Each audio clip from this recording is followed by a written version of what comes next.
Hey loves, so I recently had someone ask me, Keisha, what is it that you think the church gets wrong when it comes to dating and relationships and marriage?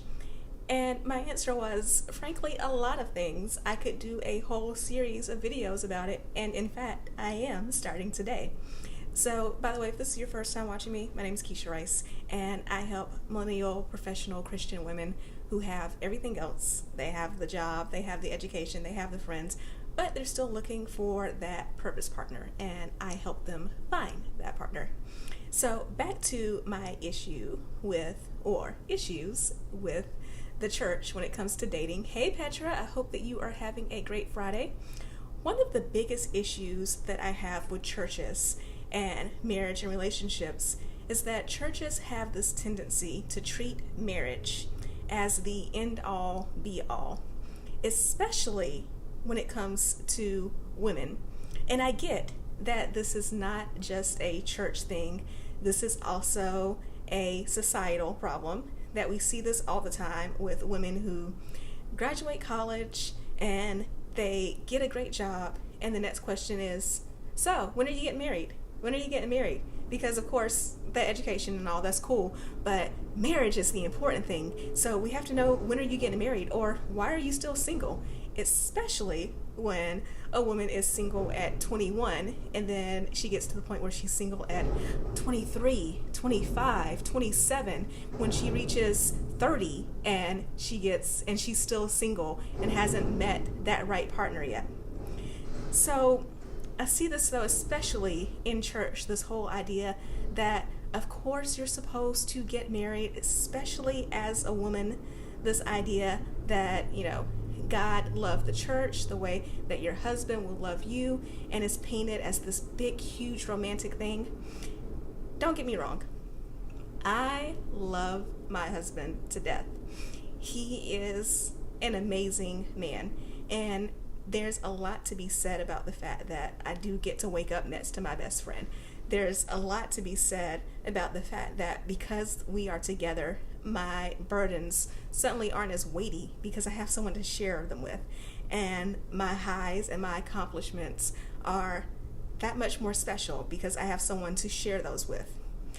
The problem, though, is that I see women getting so fixated on this idea that marriage is the only goal that they start to ignore other goals in their life, or they start to downplay other goals in their life as if they're not as important.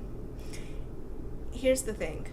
First of all, you are allowed to have more than one goal. You can have a goal of getting married and having children. The marriage was a goal of mine and now it's accomplished. And my husband and I do want to start a family at some point. However, I also have career goals. I have goals to spend more time with my family and my friends. I have goals to travel certain places. I have goals to have certain experiences.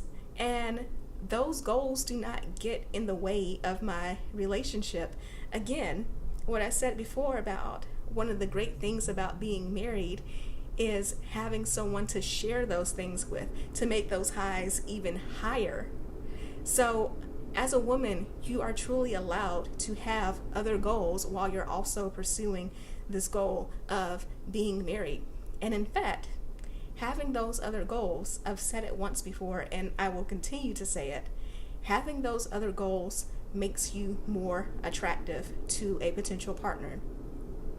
Because someone who wants to come into your life and be that lifelong purpose partner for you wants to know that you have other passions, wants to know that you have other interests. Hey, Essence, they want to know that you have a life, that they are going to add to, and all of your experiences and your passions and your interests and hobbies are going to add to their life and make them richer.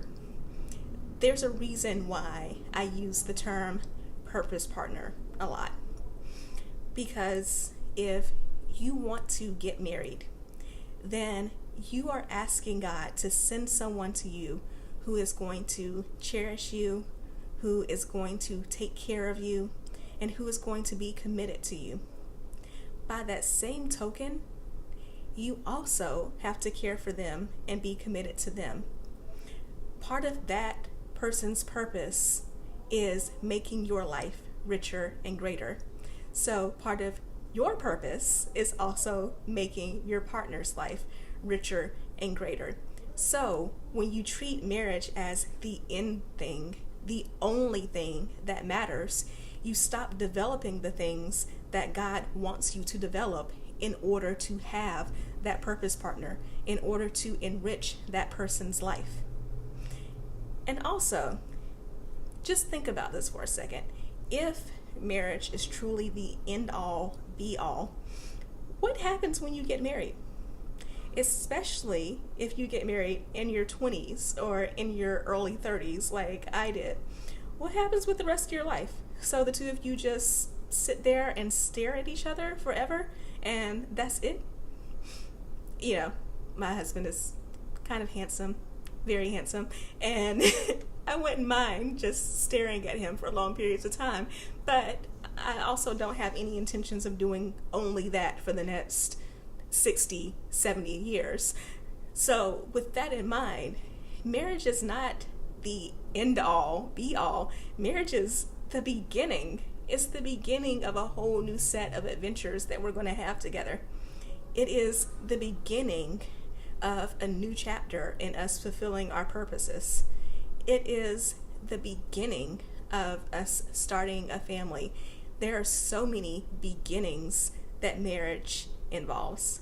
Not an ending, not an end game, like the Avengers movie, but again, a beginning. So there's something that I want you to keep in mind if you are single and it is your goal to get married. It's a worthy goal. It is an awesome, amazing goal.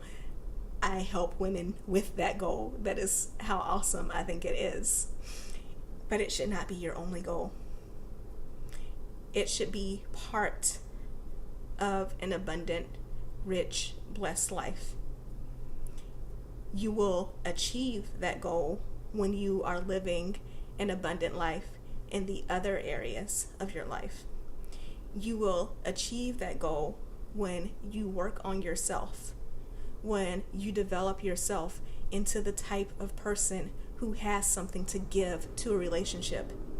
Because marriage is a partnership. It's not just about receiving. You must also give. So again, this is one of my main issues with how the church portrays dating and marriage. This whole idea that is the end all be all, and that it is the only thing that you should care about. It should be your main goal, particularly as a young woman.